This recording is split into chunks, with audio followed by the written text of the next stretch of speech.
단체는 그 구성원을 통제할 권한을 가지고 있는데요. 이 노동조합도 단체죠.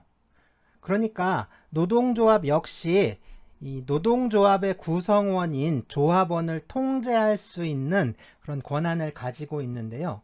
노동조합은 헌법 제33조에서 단결권을 보장받고 있죠. 그러니까 노동조합이 조직을 유지하고 또 목적을 달성하려고 하면 이 강고한 단결력이 유지돼야 합니다.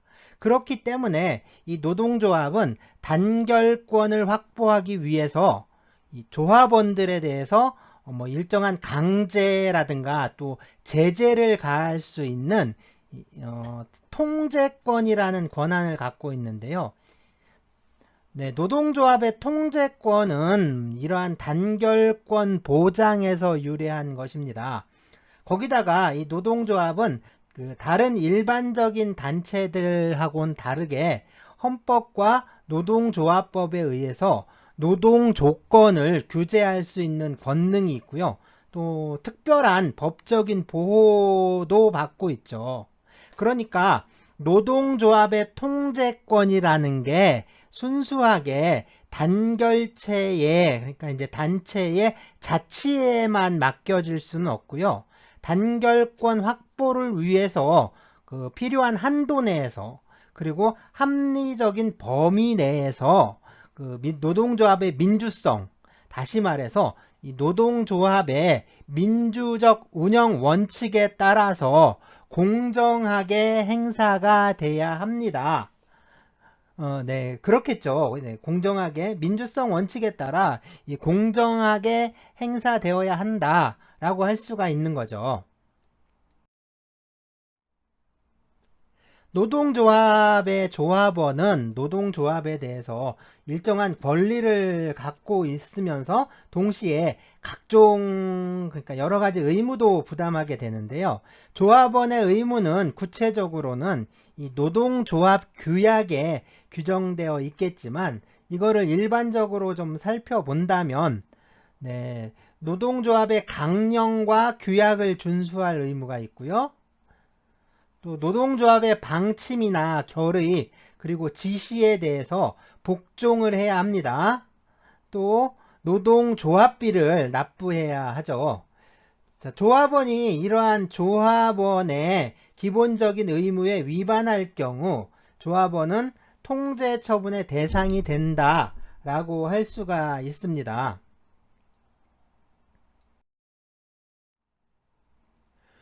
노동조합이 조합원을 통제하는 것에 대해서 노동조합법에 직접적으로 규정하고 있는 그런 몇 가지 규정도 있는데요.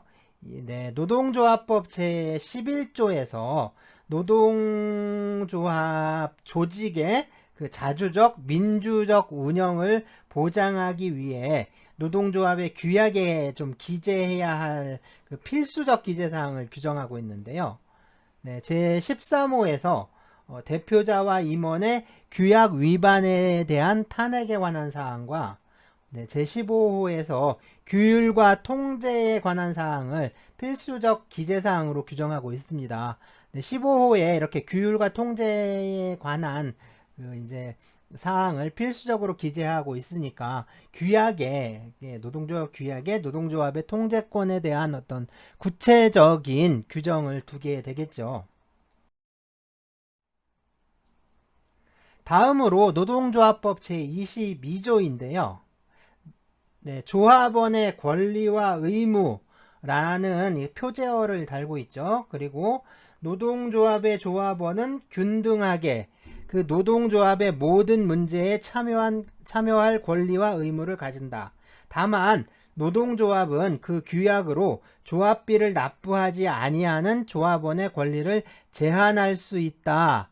이렇게 이제 규정하고 있습니다. 자, 여기서 다만이라고 한데 이것처럼 이렇게 이제 법조문의 문장이 두 개 이상으로 구성되어 있을 때 그리고 이제 앞문장과 그 뒷문장의 내용이 서로 반대되는 내용을 규정하고는 그런 경우가 있는데요.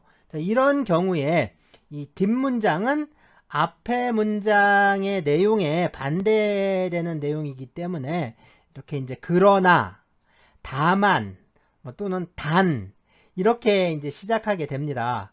그러니까 앞에서 무엇이다 이렇게 정하고요. 뒷문장은 그러나, 다만, 단, 무엇이다 이런 형식을 취하는 거죠. 자, 이럴 경우에 이 앞에 있는 문장을 앞에 있는 걸 본문이라고 하고요. 그러나, 다만, 단 이렇게 시작되는 뒷문장을 단서라고 합니다. 그래서 이 노동조합법 제22조를 보면 노동조합의 조합원은 균등하게 그 노동조합의 모든 문제에 참여할 권리와 의무를 가진다 라고 했으니까 이게 이 노동조합법 제22조의 본문이 되는 거고요. 그 다음에 다만 이렇게 시작하잖아요. 그래서 다만 노동조합은 그 규약으로 조합비를 납부하지 아니하는 조합원의 권리를 제한할 수 있다라고 하니까 이게 노동조합법 제22조의 단서가 됩니다.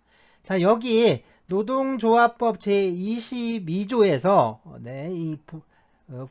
본문은 아니라 이 단서 규정을 보면 조합비를 납부하지 않은 이 조합원의 권리를 제한할 수 있다. 근데 이제 규약으로 해야 한다라는 규정이죠. 자, 이것처럼 노동조합법 제11조 제13호나 제22조의 이 단서 규정은 노동조합의 통제 처분의 대상을 예정하고 있는데요. 물론 이 규정이 노동조합의 통제권에 관한 그 전부를 규정하고 있는 건 아니고요. 이러이러한 경우에 노동조합은 조합원에 대해서 통제 처분을 할 수 있다 라는 식의 예시 규정이라고 할 수가 있습니다. 그러면 노동조합의 통제 처분의 대상이 되는 것이 무엇인지 또 주로 이제 그 논란이 되어온 게 있어요. 그래서 이 논란이 되어온 몇 가지 사안들에 대해서 좀 살펴보기로 하겠습니다. 먼저 이 비판 행위인데요. 이 노동조합의 방침이나 집행부에 대한 이 조합원의 비판 행위는 조합원이 갖는 언론의 자유를 존중하고 이 노동조합의 민주성, 그러니까 노동조합의 민주적 운영을 위해서 가능한 한 허용되어야 마땅합니다. 그렇기 때문에 이 노동조합 내부의 일부 집단이나 그 조합원들이 독자적인 학습회를 개최한다거나 또는 이제 집행부를 비판하는 그 유인물 그런 걸 배포하는 거, 그런 거나 또 쟁의 기간 중에 이 설문조사를 하는 거, 이런 것들은 허용이 되고요. 또 이게 이제 통제 처분의 대상이 되지 않는다, 이렇게 이제 해석이 됩니다. 물론 이 비판의 내용이 진실한 사실에 근거하고 있는 거고요. 또 공정한 것이어야 한다. 라는 건 이건 당연히 이제 언론 활동의 일반 원칙에 비추어 봤을 때 이건 정말 당연한 것이다 라고 할 수가 있겠죠. 네, 그러니까 이 비판 행위가 허위 사실에 근거하거나 또 사실을 왜곡하는 것, 또 이제 집행부를 악의적으로 비방한다거나 이제 중상모략하는 거, 그렇게 이제 평가되는 경우에는 당연히 노동조합의 통제 처분의 대상이 된다라고 할 수가 있습니다. 다음으로는 이 분파 행위인데요. 이게 언론의 자유와 관련이 된 것이긴 한데요. 이 노동조합이 이 정상적인 절차를 거쳐서 결정한 운동 방침이라든가 그 결의에 반대해서 일부 조합원이 독자적으로 행위하는 게 이게 노동조합의 통제 처분의 대상이 되느냐 하는 게 좀 문제가 된다라고 할 수가 있습니다. 그런데 이제 그렇게 일부 조합원들이 독자적으로 하는 행위가 노동조합의 단결이 아주 좀 절실하게 요청되는 그런 상황에서 그러한 단결을 중대하게 위협하는 분파 행위였느냐 하는 건데요. 이런 건 좀 구체적이고 개별적인 상황에 맞게 그거에 따라서 좀 판단을 해야 할 것 같아요. 자, 예를 들자면 이런 경우들이 있을 수가 있죠. 자, 조합원들이 모임을 만들어서 집행부를 이제 비판을 하고요. 또 그 모임의 회원이 징계 해고를 당했는데 그 해고된 조합원을 지원하지 않겠다. 그러니까 해고자 복직투쟁을 지원하지 않겠다라고 대의원회에서 결의를 한 겁니다. 그러니까 그 모임에서 이제 소수파 모임이죠. 이 소수파 모임에서 해고 철회 투쟁을 지원한 건데요.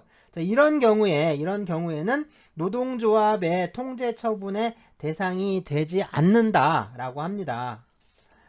자, 물론 이 활동의 내용이나 방법이 좀 불공정하다라고 인정되는 경우에는 그렇지 않겠죠.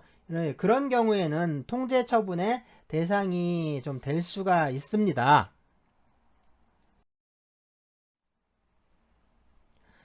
네, 노동조합의 정치활동 방침이 있는데 조합원들이 그러한 노동조합의 정치활동 방침에 따르지 않는다거나 또는 그거에 위반하는 경우에 그거를 이유로 해서 노동조합이 통제 처분을 할 수 있는가 라는 문제인데요.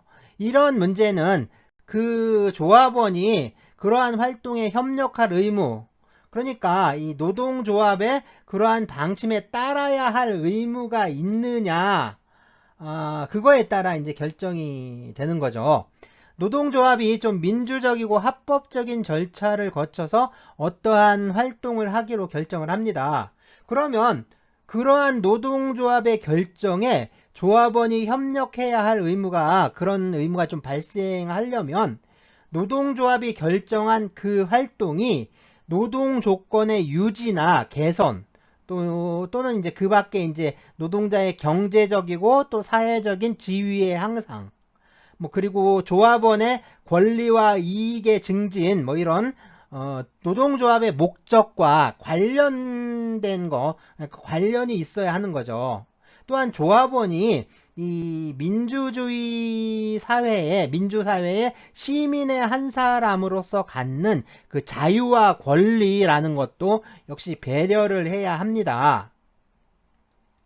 그러니까 이 노동조합이 결정한 활동의 내용이나 성질, 그리고 이제 그거에 근거해서 조합원에게 요구되는 협력의 내용이나 정도, 또 이제 어떤 협력 행위의 모습 같은 것들을 그러니까 서로 저울질을 해서 이렇게 이제 저울질을 해서 서로 비교하는 것을 비교 형량 또는 비교 교량이라고 하는데요. 이렇게 서로 비교해서 저울질을 해봐서, 그러니까 이제 노동조합의 그 활동 내용과 성질, 그 다음에 조합원의 협력 내용이나 정도 이런 것들을 서로 비교를 해보는 거죠. 그래서 이게 저울질을 해봐서 노동조합 활동의 실효성이라는 측면, 그리고 조합원 개인이 갖는 어떤 기본적 이익이라는 측면, 그러니까 이런 활동의 실효성과 조합원의 이익, 이거를 조화시키는 그런 관점에서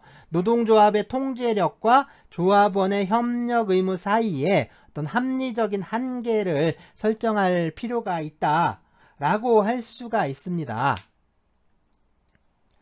네, 노동조합이 이 조합원 총회에서 이 공직선거의 선거 기간 중에 노동조합 명의로 그러니까 이제 특정한 정당이나 후보자를 지지한다, 또는 이제 어떤 후보는 우리가 반대한다 라고 이렇게 방침을 결정할 수가 있는데요. 네, 현행법은 노동조합에 대해서 는 이제 일반적인 단체하고는 좀 다르게요, 이 공직선거에서의 선거운동을 허용하고 있습니다. 네, 1963년에 개정되었던 이 노동조합법은 이 노동조합의 선거운동을 금지하는 규정을 두었는데, 이 규정이 줄곧 유지가 되다가 이게 이제 쭉 유지가 됐어요. 그러다가 1997년에 삭제가 됐고요. 공직선거법의 경우에는 이 법인이나 단체의 선거운동을 포괄적으로 금지하는 규정을 두었는데 이게 1998년에 개정을 하면서 노동조합은 좀 예외로 규정을 했습니다. 그 이후에 2004년에 선거운동이 금지되는 그런 단체들을 쭉 열거하는 방식으로 개정을 했어요. 그랬는데 이 노동조합은 이러한 금지 대상 단체에 포함하고 있지 않습니다. 그래서 노동조합은 이 특정 정당이나 또는 후보자를 지지하는 선거운동을 할 수가 있습니다. 그런데 이렇게 노동조합이 특정 정당이나 후보자에 대한 지지 방침을 결정한 경우에, 그런 경우에 이거를 이제 조합원들에게 뭐 권유한다거나 뭐 권고하고 또 설득할 수는 있는데요. 뭐 그러질 않고서 이 결정에 따르지 않는 조합원에 대해서 뭐 이 권유라든가 설득의 정도를 넘어서서 이 통제 처분을 하는 거, 그러니까 뭐 이제 제명을 한다 뭐 이런 거는 허용되지가 않습니다. 판례 역시 노동조합이 그러한 통제 처분을 그러니까 통제 처분을 한 건 아니에요. 통제 처분을 한 건 아닌데 그런 통제 처분을 하겠다. 뭐 그래서 우리 조합이 결정한 후보자를 그에게 투표하지 않는 그런 조합원은 제명하겠다. 뭐 이제 그런 내용으로 이 속보를 제작을 해서 배포를 했습니다. 그래서 이런 내용의 속보를 제작해서 배포하는 행위는 이 공직선거법에 위반하는 것이다라고 그 판례가 판단하고 있습니다. 또 조합원이 또 이제 그런 경우가 있는 거죠. 조합원이 노동조합의 방침에 반해서 뭐 독자적으로 출마를 한다거나, 그러니까 노동조합이 지지하는 정당이나 후보자가 아닌 그 다른 정당 또는 다른 후보자를 위해서 선거운동을 뭐 또 해요. 뭐 그런 거. 또는 이제 조합원이 노동조합의 지시에 따르지 않고 노동조합의 어떤 공직선거 관련 그 대책위원회 이런 데에 이제 참여하는 걸 또 거부를 하는 겁니다. 뭐 그런 경우 있을 수 있잖아요. 또 이제 조합원이 노동조합의 이 공직선거에 관한 방침을 또 비난하는 거, 뭐 이런 행위들을 했을 때 이런 것들은 모두 통제 처분의 대상이 될 수 없다, 그러니까 될 수 없는 것으로 해석이 됩니다.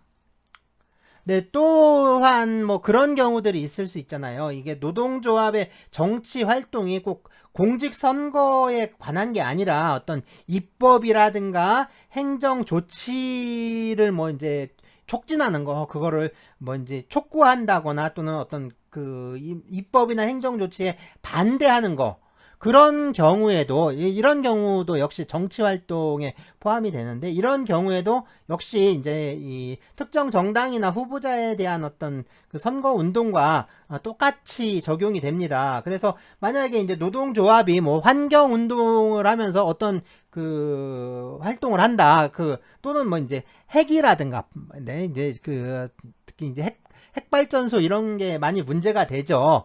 그래서 이제 우리 원자력 발전소라고도 하죠. 그래서 이제 원자력 핵 그러는데 이게 얘기가 좀 그래요. 핵이라고 하면 이 뉴클리어잖아요. 그리고 원자는 아톰이고.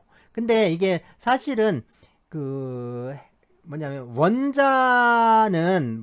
뭐냐면 이 원자와 원자 사이의 힘을 원자력이라고 하는 거고, 원자 안에 있는 어떤 핵과 뭐 다른 것들의 힘은 핵력이라고 하거든요. 그러니까 사실은 우리가 원자력 발전소라고 하는데 사실은 원자력 발전소가 아니라 그건 핵발전소죠. 어떤 핵력 발전소라고 해야 맞습니다. 그런데 이게 좀 그런 저기가 있어요. 그래서 이제 우리가 북한 문제가 나오면 꼭 원자력이라고 말을 안 하고 꼭 핵이라고 표현을 하잖아요. 핵무기, 핵이라고 이제 표현을 하고, 반대로 이제 우리 남한에서 일어나는 한국에서 일어나고 있는 어떤 것들은 또 핵이라는 표현이 아니라 꼭 원자력이라는 표현을 쓰잖아요. 네, 그런 좀 저기가 있습니다. 어떤 개념이랄까, 개념 조작이랄까, 어떤 정치 이데올로기적인 측면에서 이제 그렇게 언어를 또 이제 사용하는 경우가 있는데, 핵력이나 뭐 그 원자력이나 사실 같은 거고요. 그래서 이 핵발전소 또는 원자력 발전소에 대해서 노동조합에서 이제 반대한다, 뭐 이런 그런 방침을 정한 경우, 그런 경우에도 역시 똑같이 공직선거법과 똑같은 원칙 또는 똑같은 그 법 이론이 적용이 됩니다. 그래서 이제 그 탈원전 정책에 대해서 지지한다, 뭐 반대한다, 그런 방침을 정했는데, 조합원이 아니 나는 그렇게 그런 저기에 따를 수 없어, 난 독자적으로 행동할 거야 라고 하더라도 이런 경우에 노동조합에서 그 조합원에 대해서 뭐 제명을 한다거나 뭐 이렇게 하는 그런 통제 처분을 할 수가 없습니다. 그렇지만요, 그게 이제 똑같은 입법이라든가 행정 조치에 관한 내용이긴 한데, 이게 조합원의 권리나 이익에 뭐 직접적으로 관계가 되는 그런 입법이라든가 행정 조치가 있을 수 있잖아요. 그런 경우입니다. 그런 경우에는 이게 거기 이제 조합에서 그 어떠한 입법이라든가 행정 조치를 촉구한다거나 또는 아니면 그 반대한다는 그 방침을 정했다면, 그러한 노동조합의 활동은 이게 노동 조건의 유지 개선이라든가 또는 노동자의 어떤 그 경제적 사회적 지위의 향상이라는 노동조합의 본래적인 목적을 실현하기 위한 것에 해당하는 거죠. 그렇기 때문에 조합원에게는 당연히 이것에 협력할 의무가 생기고요. 따라서 이러한 노동조합의 방침에 반하는 그 조합원의 독자적 행위는 통제 처분의 대상이 된다라고 보아야 합니다.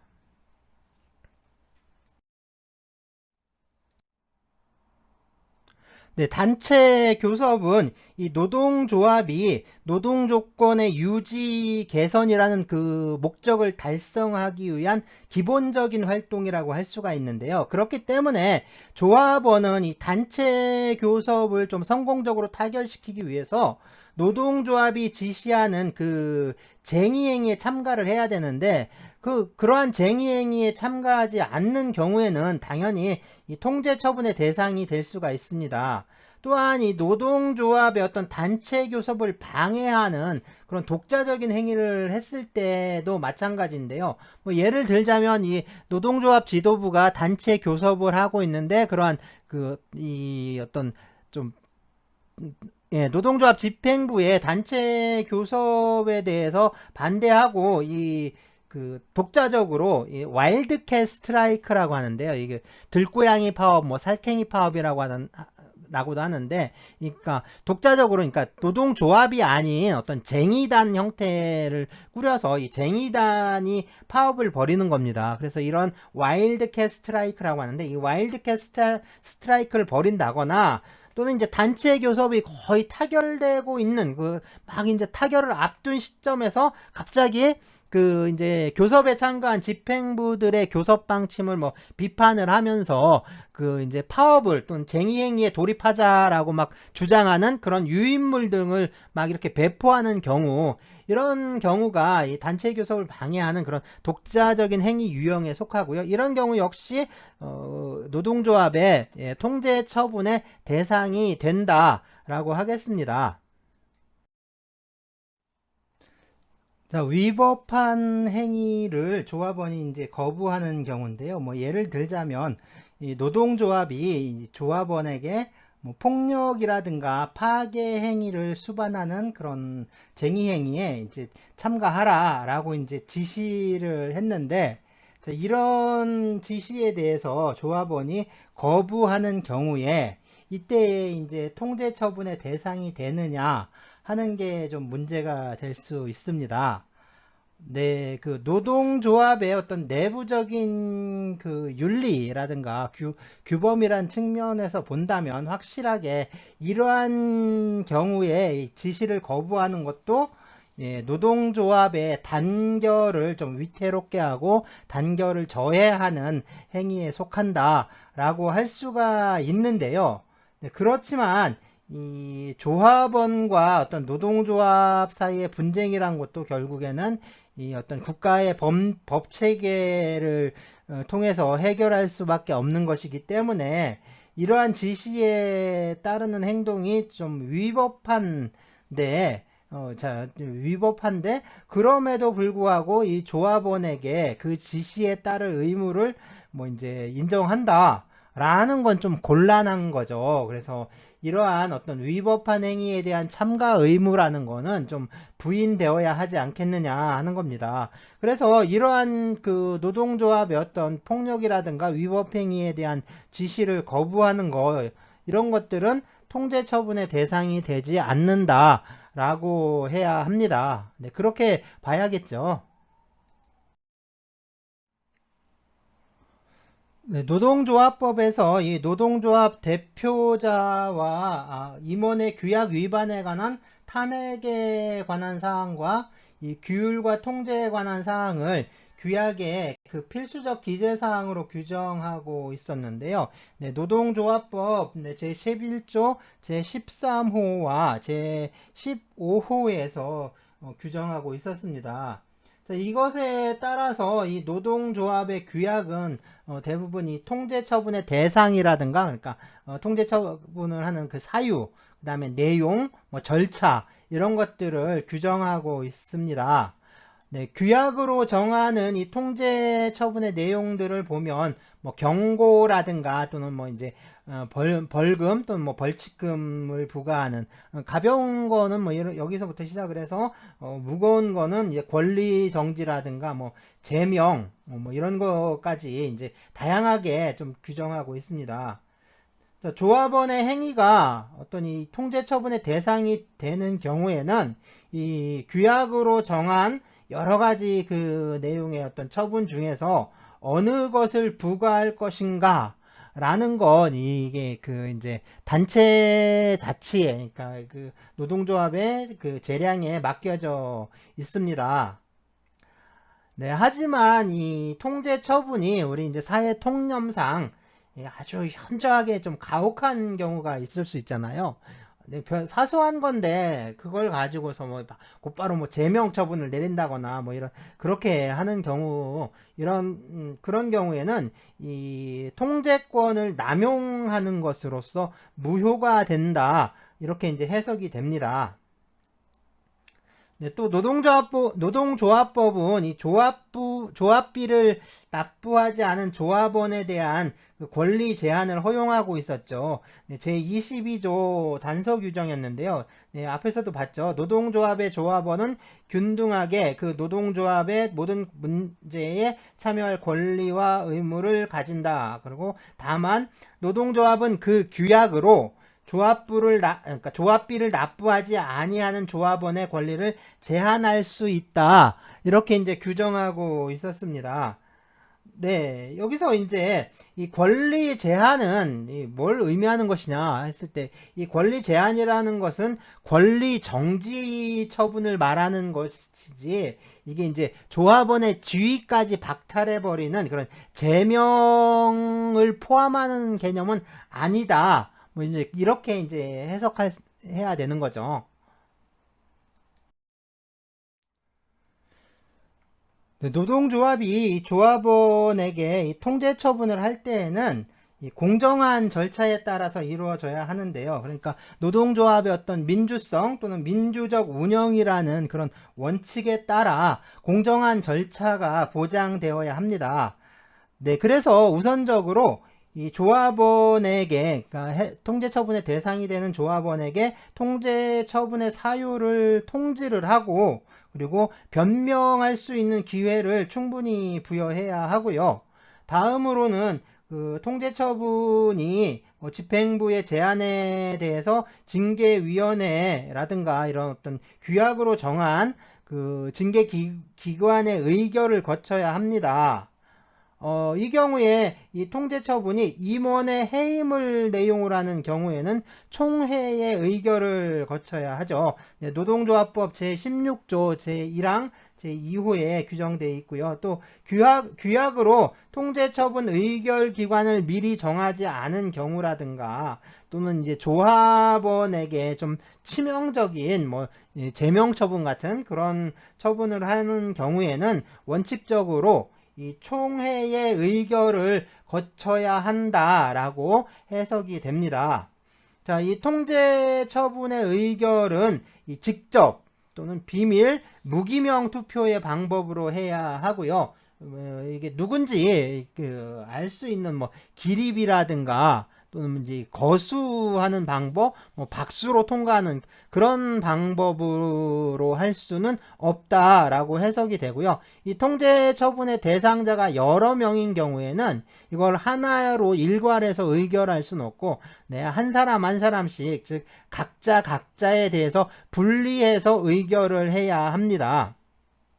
자, 이와 같은 어떤 절차적 요건을 충족하지 못한 그런 통제 처분의 경우에는 이건 절차상으로 중대한 흠결이 있기 때문에 이거는 효력이 인정되지 않습니다. 그래서 이런 통제 처분은, 그러니까 절차상 요건을 갖추지 못한 통제 처분은 당연히 무효라고 이제 해야 합니다. 네, 노동조합의 통제 처분이 위법한 경우, 즉 무효인 경우에, 이런 경우에 그럼 어떠한 방법에 의해서 구제를 받을 것인가인데요. 네, 조합원은, 그러니까 위법한 통제 처분의 대상이 된 조합원은 이 통제 처분의 무효를 구하는, 그러니까 이 무효의 확인을 구하는 민사 소송을 제기할 수가 있습니다. 또한 이 노동조합의 통제 처분이 어떤 노동관계 법령이라든가 또는 노동규약에 위반한 경우에는 이 행정관청에서 노동위원회의 의결을 얻어서 시정명령을 할 수가 있는데요. 네, 노동조합법 제21조에서 규정하고 있습니다.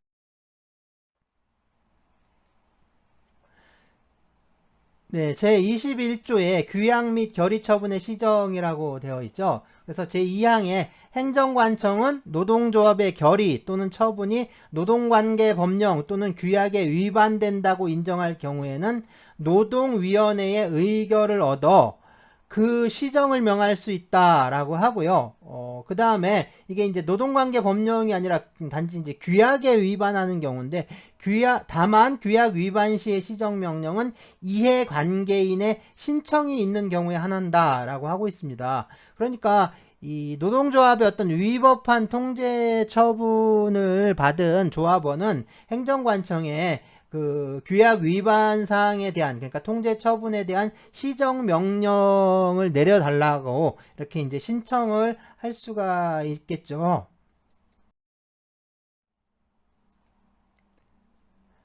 네, 그리고 제3항의 제1항 또는 제2항의 규정에 의하여 시정 명령을 받은 노동조합은 30일 이내에 이를 이행하여야 한다. 다만 정당한 사유가 있는 경우에는 그 기간을 연장할 수 있다라고 하고 있습니다. 그래서 30일 이내에 이걸 이행을 해야 되는데, 정당한 사유가 있는 경우에는 연장할 수 있다라고 하잖아요. 그렇다고 해서 이 무한정 연장이 가능한 건 아니고요. 적어도 이제 정당한 사유가 인정되는 어떤 상당한 기간 정도라고 해석이 가능합니다. 그렇다고 해서 이게 6개월, 1년 이렇게 돼서는 안 되겠죠. 그리고 이제 벌칙이 따르는데요. 그래서 제21조 제1항 2항 이제 그 규정에 의한 명령에 위반한 자는 500만 원 이하의 벌금에 처한다라고 이렇게 규정하고 있습니다.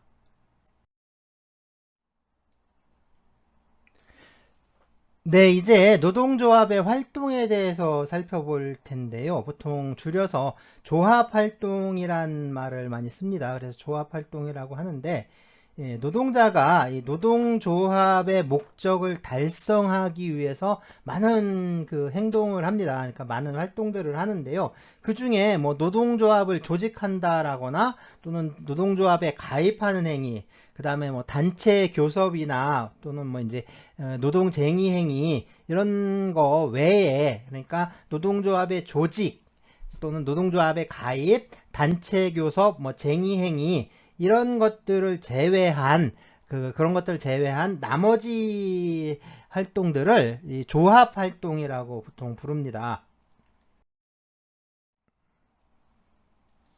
네, 조합 활동에 대해서 이 노동조합법에서는요, 이 노동조합의 업무를 위한 행위라는 표현을 사용하고 있는데요. 네, 노동조합법 제81조 제1호에 규정하고 있습니다. 네, 81조는 이 부당노동행위에 관한 규정이고요. 그래서 제1호에 네, 노동자가 노동조합에 가입 또는 가입하려고 하였거나 노동조합을 조직하려고 하였거나 기타 노동조합의 업무를 위한 정당한 행위를 한 것 했는데, 여기서 말하는 이 노동조합의 업무를 위한 행위가 이게 바로 이제 조합 활동이라는 거죠. 이러한 조합 활동을 이유로 그 노동자를 해고하거나 뭐 그 노동자에게 불이익을 주는 행위, 이게 바로 이제 부당 노동 행위다라고 이제 규정하고 있습니다. 그래서 이 규정을 참조한다면 바로 이제 노동조합의 업무를 위한 행위가 바로 조합 활동이 된다라고 하는 건데요. 뭐 그 노동조합의 집회를 개최한다거나 또는 그러한 집회에 참가하는 거, 그다음에 뭐 리본이라든가 뭐 머리띠 아니면 조끼 있죠? 뭐 아니면 그 점퍼 뭐 이런 것들, 그런 것들을 착용하는 거, 또 이제 유인물을 배포한다거나 아니면 그 벽보, 그러니까 대자보, 뭐 현수막 이런 것들을 부착할 수도 있고요. 그 다음에 뭐 이제 연설이라든가 이런 것들을 할 수가 있죠. 그런 행위들이 바로 이제 이러한 어떤 다양한 조합 활동에 해당합니다. 네, 조합 활동이란 게 대체로 보면 이 노동조합의 뭐 지시라든가 또는 승인에 의해서 그것에 따라서 하는 거지만, 이게 보면 이 노동조합이라는 어떤 단체의 행위가 아니라, 그렇죠? 이 단체의 행위라면 그 단체의 행위는 기관을 통해서 이루어지는데, 이 노동자 개개인은, 조합원 개개인은 그 노동조합의 뭐 대표자라든가 그런 기관에 해당하지 않잖아요. 그래서 이게 노동조합 그 단체의 행위라기보다는 그 노동자 개인의 행위라는 측면에서 좀 문제가 그 초점이 이제 거기에 있는 거죠. 그래서 노동자 개인의 행위라는 점에서 좀 초점을 맞추어서 이게 이제 또 문제를 삼고 있습니다. 노동조합 활동을 할 권리, 그러니까 조합 활동권이라고 하는, 이제 조합 활동권은 이러한 어떤 단결권이라든가 또는 단체 행동권을 통해서 충분히 보장되고 있는데요. 당연히 이제 그렇기 때문에 어떤 그 조합 활동이 정당한 경우에, 어떤 정당성이 있는 그런 정당한 조합 활동인 경우에는 뭐 이제 불이익한 취급을 할 수가 없겠죠. 그래서 이게 좀 전에 살펴본 노동조합법 제81조가 이것을 좀 확인하고 있었죠. 더군다나 이제 그러한 조합 활동에 대해서는 어떤 형사 책임, 민사 책임이 면제가 됩니다. 그래서 형사 책임을 추궁할 수도 없고 어떤 민사상 손해배상 청구를 할 수가 없습니다. 네, 판례를 한번 볼 텐데요. 대법원 2020년 7월 29일 선고한 2017도 2478 판결입니다. 네, 작년 여름에 딱 1년도 아직 지나지 않은 사건인데요. 네, 이게 어떤 사건이냐면 이 산별노동조합 간부가 이제 소속 그 지회 그 사업장에 들어가서 이 조합 활동을 한 그 사건인데, 요거를 이제 공동 주거 침입 혐의, 그러니까 폭력 행위 등 처벌에 관한 법률 위반으로 검사가 형사 기소한 사건입니다. 네, 판결문을 보시면 맨 위에 이 네, 이 판례 번호가 나오고 있죠. 판례 번호가 나오고, 그 다음에 판시사항, 판결요지, 참조조문, 참조판례, 그리고 이제 판결 전문이 이렇게 나오고 있어요. 그래서 네, 그 피고인이 두 명이 있고, 그 다음에 상고인이 검사입니다. 그러니까 검사가 상고했다라는 걸 보면 이 사건 그 원심에서 이 무죄 판결을 받았다, 아니면 또는 이제 형량이 상당히 낮게 나왔다라는 걸 알 수가 있는데요.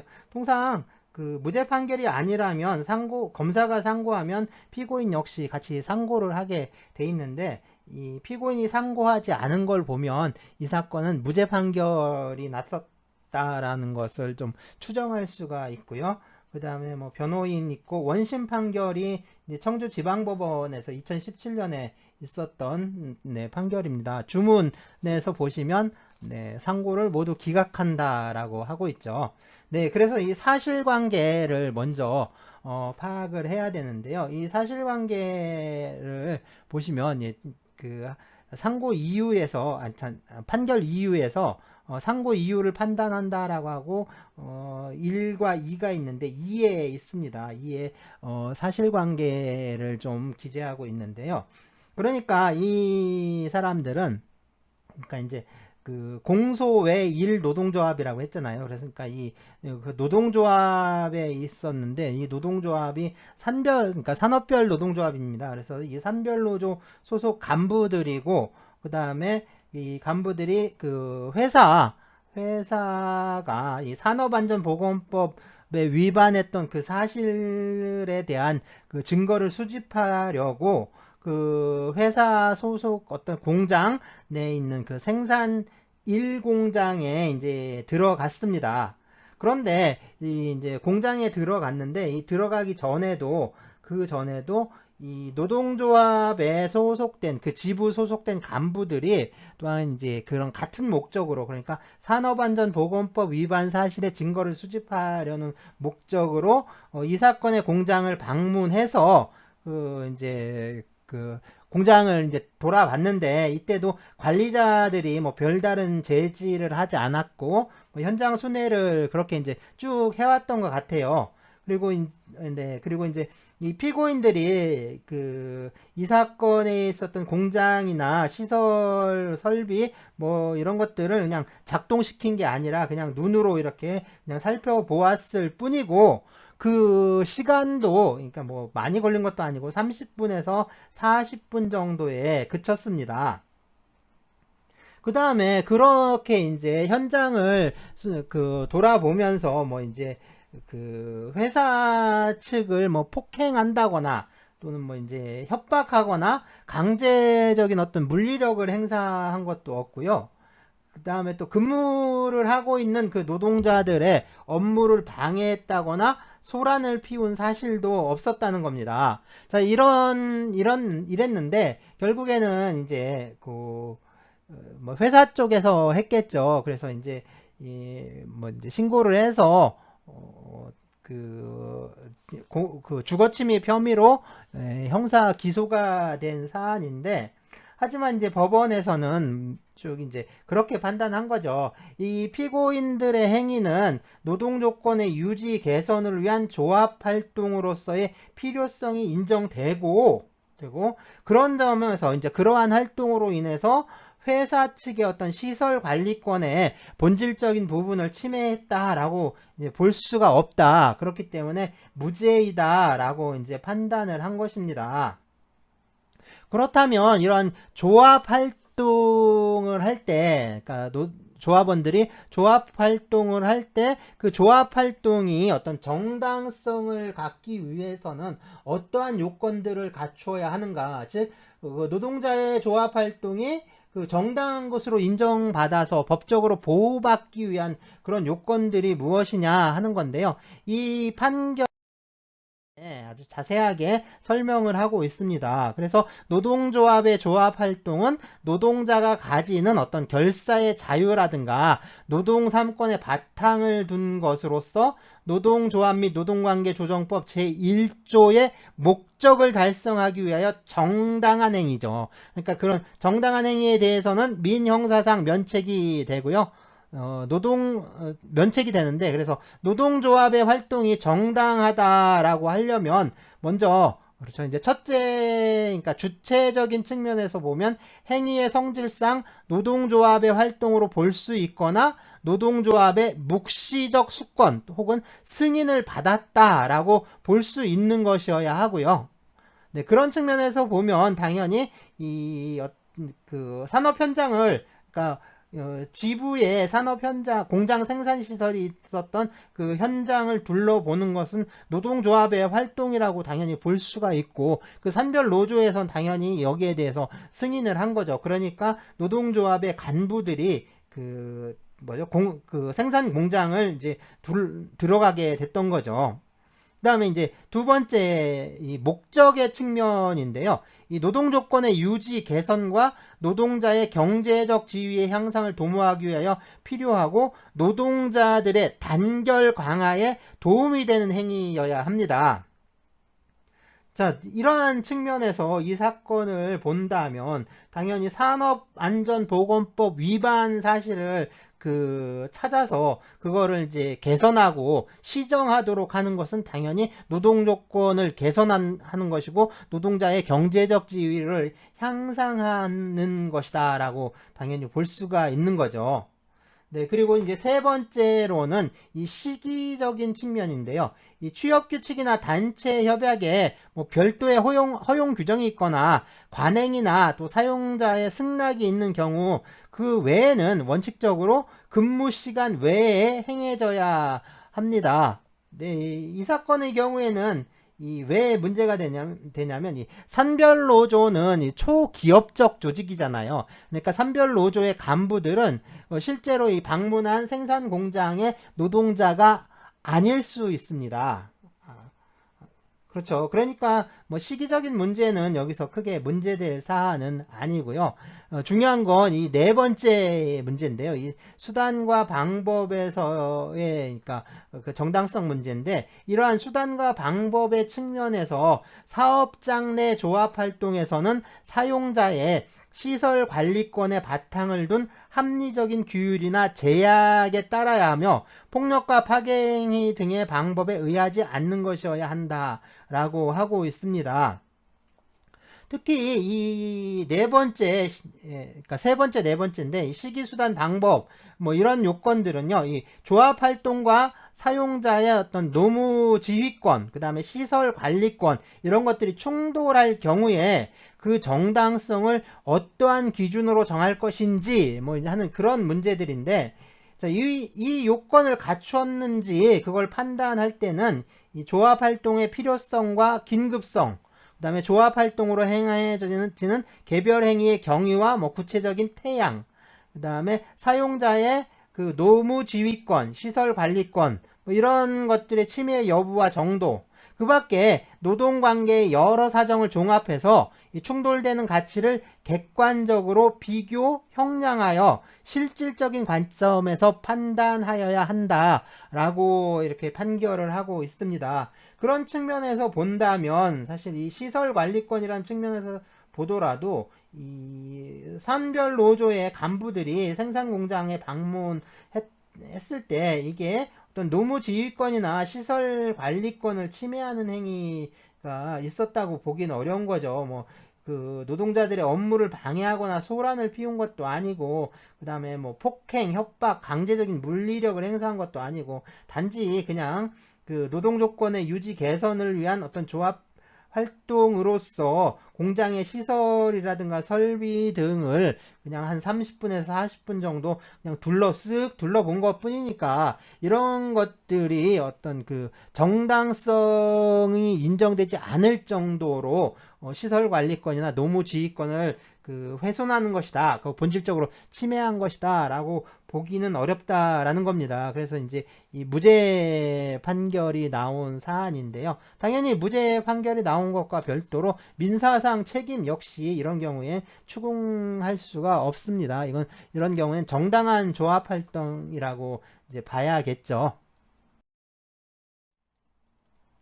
네, 다음 판결을 보면 대법원 1994년 2월 22일 선고 9.3도 613 판결인데요. 네, 이 사건을 보면 역시 마찬가지로 형사 사건인데, 형사 판례죠. 형사 판례인데 역시 그 무죄가 선고됐던 1심에서 무죄가 선고됐던 사건이고, 네, 검사가 상고를 한 사건입니다. 누가 봐도 뻔한 결론인데 쓸데없이 자꾸 이런 끝까지 대법원까지 끌고 올라가는 것 같아요. 창원지방법원에서 쭉 올라온 사건인데요. 사실관계를 보면 일단 이 피고인들이 3명인데요. 피고인들이 3명인데 이제 한 명은 그 노동조합의 사무국장이었고요. 다른 사람은 쟁의부장, 그 다음에 세 번째는 이제 부위원장이었는데, 이 노동조합에서 그러니까 쟁의 발생 신고를 했어요. 그러니까 단체 교섭을 하다가 이 단체 교섭이 자꾸 이제 어긋나니까 이 쟁의 발생 신고를 하고, 이 회사 측하고 임금 협상을 계속해도 뭐 협상이 이루어지지 않으니까 이제 곧바로 이제 쟁의 행위에 돌입하기 위해서 그 조합원에 찬반 투표를 실시하기로 합니다. 그러니까 조합 총회를 열어서 그 찬반 투표를 하기로 하고, 회사에 대해서 이제 토요일 날 8시부터 12시까지 찬반 투표를 실시하기 위해서 이 노동조합의 임시총회를 개최할 것이니까 그 협조를 구한다. 그런 이제 조합 공문을 이제 2번이나 보낸 거예요. 조합 공문을 2번이나 보냈는데 회사에서 이제 거부합니다. 회사에서 거부를 하니까 거부를 했는데, 이제 노동조합에서는 이게 이제 뭐냐면 주간조와 야간조가 이제 교대 근무를 하다 보니까 이 다 모일 수 있는 시간 있죠. 주간 야간 해서 다 모여서 총회를 할 수 있는 시간이 이 이제 토요일 오전 시간, 그러니까 아침 시간뿐이었다는 거죠. 그래서 이 야간 근무 조합원들을 포함해서 조합원 모두를 이제 소집을 하기 위해서는 어쩔 수 없다라고 해서 토요일 날 8시부터, 그러니까 당시에는 토요일 오전에 이제 근무를 했었죠. 지금처럼 주 5일 근무제가 시행되기 전이니까 토요일에 근무를 했는데, 이 토요일 날 아침 8시부터 12시까지 이 회사 본관 앞 광장에 조합원 390명 정도를 모아놓고 이 찬반 투표를 실시를 합니다. 그래서 이제 8시부터 9시까지 이제 준비 작업을 하고, 그 다음에 투표 방법에 대해서 설명 등을 하고요. 그 다음에 9시부터 이제 투표에 들어가서 11시까지 투표를 완료하고, 그 다음에 이제 원래 4시간을 총회로 잡았는데 1시간이 남잖아요. 11시에 끝났으니까. 그래서 11시부터 12시까지는 여흥 시간을 가졌다라고 합니다. 그래서 이 여흥 시간이 뭔지는 모르겠는데, 하여튼간 뭐 장기자랑도 하고 뭐 족구 같은 것도 하고 그랬나 보죠. 어쨌든 뭐 이제 이런 사실이 있는데, 그래서 이제 검사가 이게 이제 업무 방해죄로 조합 간부 3명을 기소한 사건입니다. 자, 그런데 여기서 이제 이 노동조합의 임시총회가 근무 시간 중에 열렸고, 그 다음에 4시간에 뭐 전체 총회 시간 중에 찬반 투표를 실시하고 남은 1시간을 여흥이라는데, 그러니까 흥을 돋구는데 사용하긴 했는데, 그러니까 말뜻은 흥을 돋구는 거잖아요. 그래서 그런 목적으로 사용하긴 했는데, 이 임시총회라는 게 이 노동쟁의 조정법상의 쟁의 행위를 하기 위한 어떤 필수적인 요건, 그렇죠. 이제 쟁의 행위를 하려면 이 조합원의 투표를 반드시 거쳐야 합니다. 그러니까 조합원 투표를 하기 위한 것이기 때문에 그것도 2번이나 그 서면으로 통보를 한 후에 개최가 된 거고, 그렇기 때문에 회사가 이 총회가 개최되는 것에 대해서 충분히 이제 대비할 여유가 있었다라는 거죠. 그러니까 업무가 방해가 됐느냐, 업무 방해가 있었느냐라는 측면에서 봐야겠죠. 그러니까 업무 방해라는 측면에서 보면 회사 측에 이미 대비할 여유가 충분히 있었던 거고, 또한 그 야간 근무를 하는 조합원들이 있으니까 어떤 그 조합원들의 근무 형태 때문에 이 전체 조합원이 총회에 회의에 참석하게 하려면 그러니까 근무 시간 중이긴 하지만 야간이 끝나고 주간 근무가 시작되는 그 교대 시간, 그 교대 시간에 총회를 소집한다라는 거, 소집해야 한다라는 건 정말 어쩔 수 없는 거죠. 그렇죠? 그래서 쟁의행위에 들어갈 것인지 여부를 결정하기 위해서 뭐 또 이제 투표라든가 뭐 의견 교환도 있어야 되고 그 다음에 조합원 수도 뭐 거의 이제 390명이나 되니까 이런 것들을 고려를 한다면 390명이 모인 거니까 그거보다 더 좀 많았던 거죠. 그래서 최대로 한다면 2분의 1이 의결 정족수니까 어떻게 되죠? 780명은 안 되는 거죠. 그래서 390명이 의결 정족수를 넘긴 거니까, 그러니까 최대한 치더라도 780명은 되지가 않습니다. 그래서 390명에서 780명 사이가 이 조합원의 총수인데, 그런 수를 좀 보면 이게 이제 근무 시간에 총회를 열었다. 그거 가지고서 이걸 위법하다라고 할 수는 없는 거고요. 네, 그 다음에 이제 4시간을 사용했다. 4시간씩이나 된다라는 것도 역시 이게 꼭 필요 이상으로, 총회에 필요한 시간 이상이다 라고 보기도 어렵다라는 겁니다. 더군다나 뭐 이제 여흥 시간이라는 게 이게 이제 임시 총회를 하고 이 찬반 투표를 실시하고 남은 시간에 좀 부수적으로 치루어진 행사라는 거죠. 그렇기 때문에 이게 전체 예정 시간의 어떤 일부에 불과한 거고요. 그리고 이제 그래서 전체 행사가 어쨌든 뭐 여흥을 포함해서 전체 행사가 딱 원래 계획했던 12시라는 그 시간 안에 제대로 딱 졌던 거죠. 그렇기 때문에 이 뭐냐면 이 여흥 시간만 따로 떼서 이거는 총회와 상관없는 거니까 이건 위법한 조합 활동이다 라고 볼 수 있는 건 아니라는 겁니다. 그러니까 이걸 포함한 임시총회 그 개최행위 전체가 노동조합의 정당한 행위에 해당하는 것이다. 그러니까 총회 행위 자체가 정당한 조합 활동이기 때문에 그 일부로 했던 여흥 시간 역시 그냥 정당한 조합 활동의 그냥 일환으로 봐야 한다라고 보는 것입니다.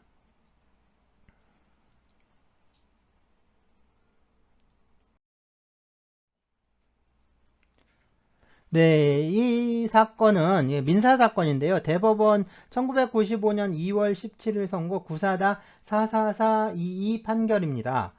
지금은 이제 건강보험이잖아요. 근데 이 건강보험 전에가 의료보험이었는데 이 지역 의료보험의 노동조합에서 있었던 사건입니다. 그래서 이 노동조합의 조합활동을 이유로 이 지역 의료보험에서, 그러니까 사용자가 지역 의료보험 조합인데, 이 의료보험 조합에서 이제 노동조합 간부들을 징계 해고했던 사건입니다. 그래서 해고당한 노동자들이 이제 이 해고 무효 확인 소송을 제기했던 사건인데요.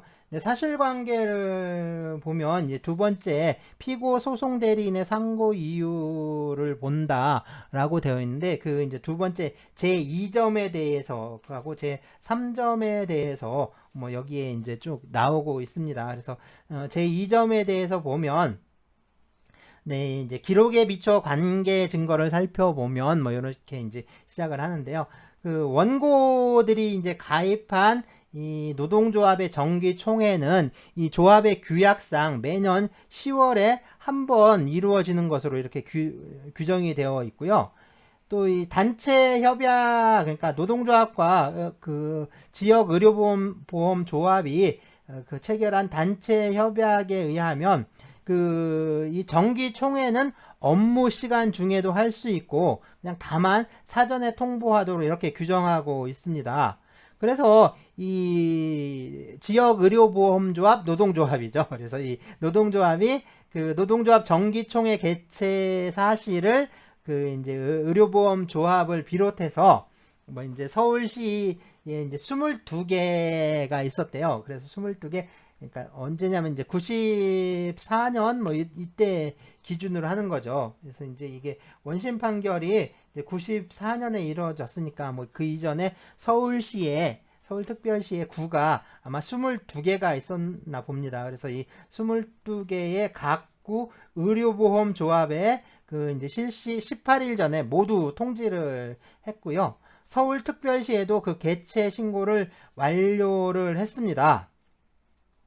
그러니까 이 정기총회는 단체 협약과 노동조합 규약에 따라 개최된 것으로 보아야 하겠죠. 그리고 이제 이 정기총회에서 다룬 안건들이 뭐냐면 이 노조 규약의 그 개정에 대한 투표라든가 그 다음에 결산 및 회계보고, 회계감사 선출과 같은 이제 노동조합 총회에서 다뤄야 하는 그 정상적인 그 회의 안건들이고 그것을 이제 다룬 거죠. 그러니까 이런 어떤 노동조합 총회 자체가 어떤 통상적인 노동조합 활동을 목적으로 했던 거니까 이러한 정기총회를 개최했다라는 거 그 자체가 이제 뭐 불법이다 아니면 위법이다라고 할 수는 없습니다. 자, 그런데 뭐냐면 이 노동조합에서요, 이 정기총회를 개최하면서 이러한 이제 총회, 그러니까 안건을 다루는 통상적인 노동조합 활동 업무 외에 그 오후에는 뭘 했냐면 축구라든가 뭐 마라톤 같은 체육 행사를 하고 또 이 풍물놀이를 내용으로 하는 풍물놀이 등을 내용으로 그러니까 그러니까 축구, 마라톤, 뭐 풍물놀이 뭐 이런 것들을 쭉 내용으로 하는 대동제를 열기로 이제 계획을 했습니다. 자, 이것에 따라서 이제 총회 당일날 이러한 그 어떤 통상적인 노동조합 활동 외에 대동제를 실행을 했다. 그러니까 대동제를 열었다라는 사실을 또 인정을 할 수가 있죠. 인정을 할 수가 있는데 문제는 그러니까 이 총회 외에 이 따로 떼서 이 대동제를 연 거, 그러니까 뭐 체육대회도 열고 이 풍물놀이도 하고 이런 것들이 그러니까 이제 그 위법한 조합 활동이냐 뭐 이런 것들이 이제 문제가 되는 건데요. 그런데 이제 다른 노동조합들도 보면 이때 다른 노동조합들도 보면 1990년대니까 90년대 한참 중반이잖아요. 그러니까 1990년대 한참 이 중반에 다른 노동조합들도 보면 대부분의 이 노동자들의 단결을 위해서 그렇죠. 노동조합 정기총회를 할 때 뭐 이런 문화체육 행사를 대부분 했다라는 거예요. 같이 하는 경우가 많았다라는 겁니다. 사실 뭐 1990년대 같은 경우에 무슨 행사를 하든지 뭐 노동조합이면 노동조합 아니면 사회단체 뭐 학생회 그래서 뭔가를 하려면 항상 이제 그 뭐라고 하죠? 길놀이라고 하죠. 길놀이라고 하죠. 이제 풍물패가 먼저 한번 길놀이를 하고 시작을 하는 건 그때는 이제 아주 보통 일이었어요. 그냥 보편적인 그 행사 진행의 어떤 보편적인 모습이었기 때문에 그런 거 자체를 좀 위법하다라고 문제 삼는 건 좀 어렵지 않나 이런 생각이 드는데요. 어쨌든 예, 이 다른 노동조합도 그랬고 이 노동조합의 경우에도 그 전부터 뭐 이제 1990년에도 뭐 이제 총회와 함께 체육 행사를 했고 더군다나 이 사용자라고 할 수 있는 그 서울시의 각 구마다 있는 이 의료보험 조합에서도 여기에 대해서 아무런 이제 문제를 제기를 하지 않았던 겁니다.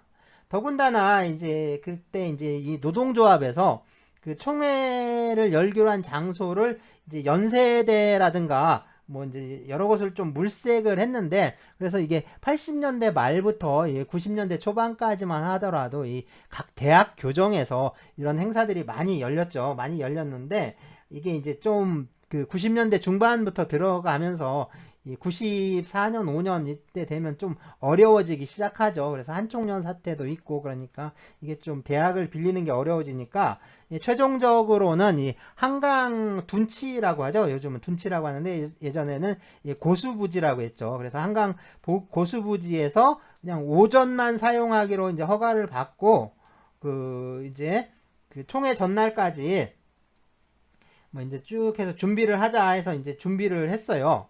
그런데 이 의료보험 조합에서 총회가 개최되는 바로 그 전날, 의료보험 조합에서 이제 각 구마다 의료보험 조합에서 총회가 그 개최되기 바로 전날 뭘 했냐면, 이제 그 전까지는 아무런 반대 의사를 표시하지 않았는데 갑자기 반대를 하고 나서는 겁니다.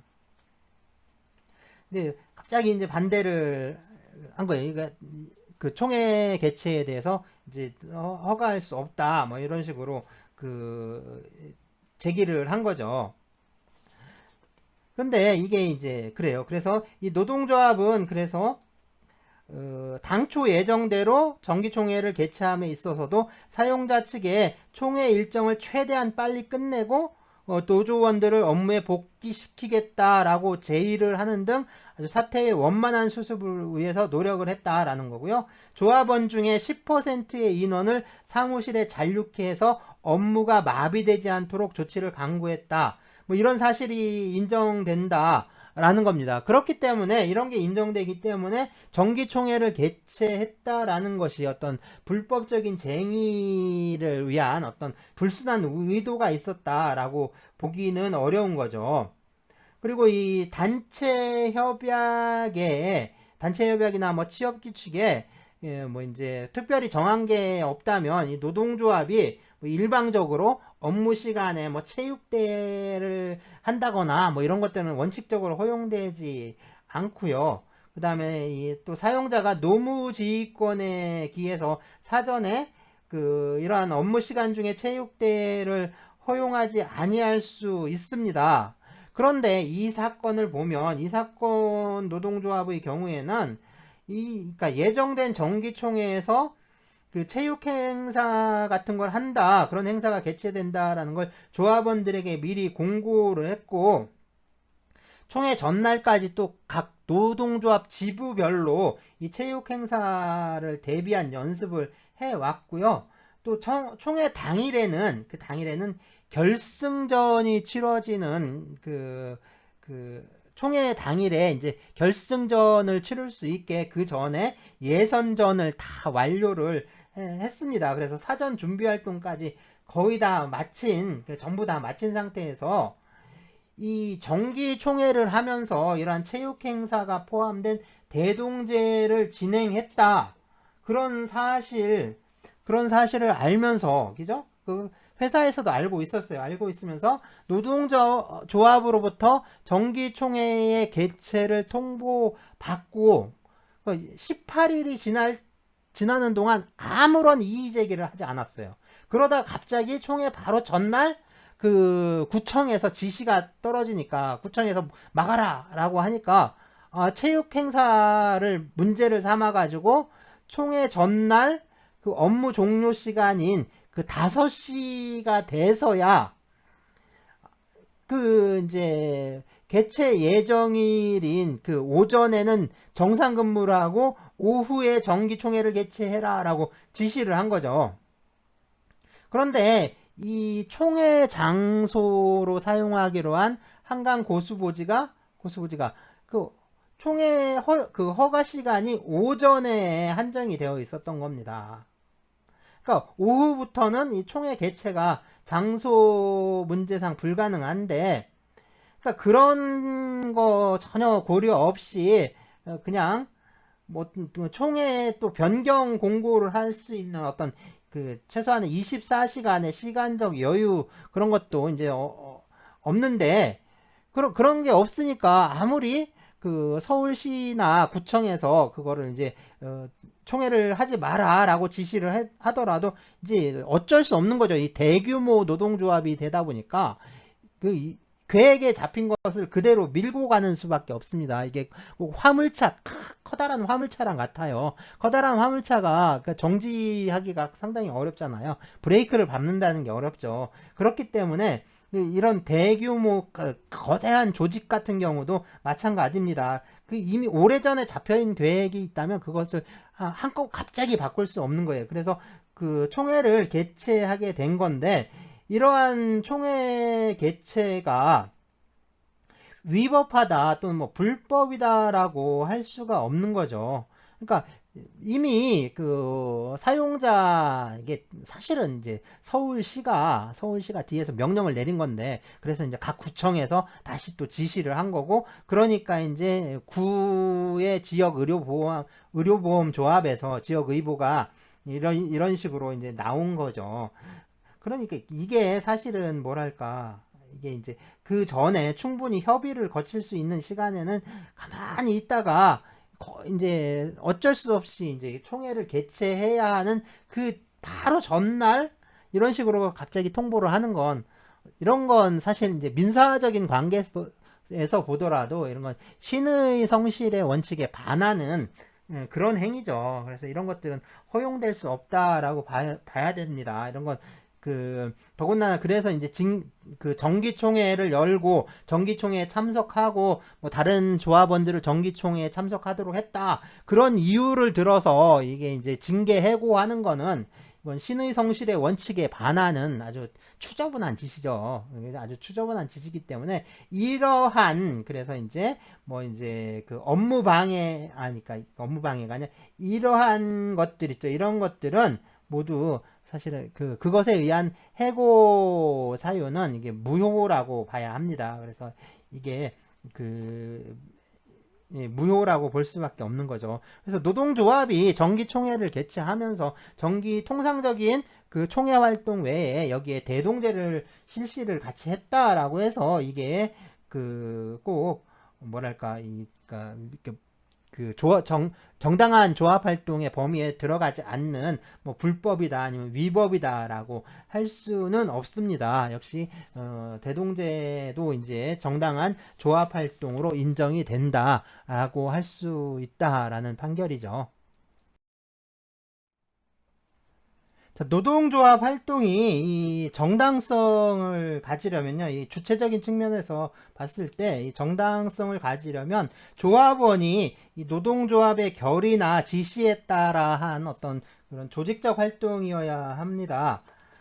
조합원이 노동조합의 결의나 뭐 지시 없이 뭐 이제 자발적으로 그리고 독자적으로 하는 행위라도요, 그 행위의 성질상 노동조합의 활동으로 볼 수 있고, 또 이제 노동조합의 어떤 묵시적 그 수권이나 승인을 받았다라고 이렇게 볼 수 있는 경우들이 있는데, 이런 경우에는 당연히 정당성이 인정이 됩니다. 정당한 조합 활동이라고 해야 하고요. 그렇기 때문에 노동조합 선거에서 뭐 입후보를 한다거나 뭐 선거 운동을 하는 거, 후보 사퇴라든가 뭐 관련된 활동, 이런 것들 모두 이게 정당한 조합 활동으로 인정이 됩니다.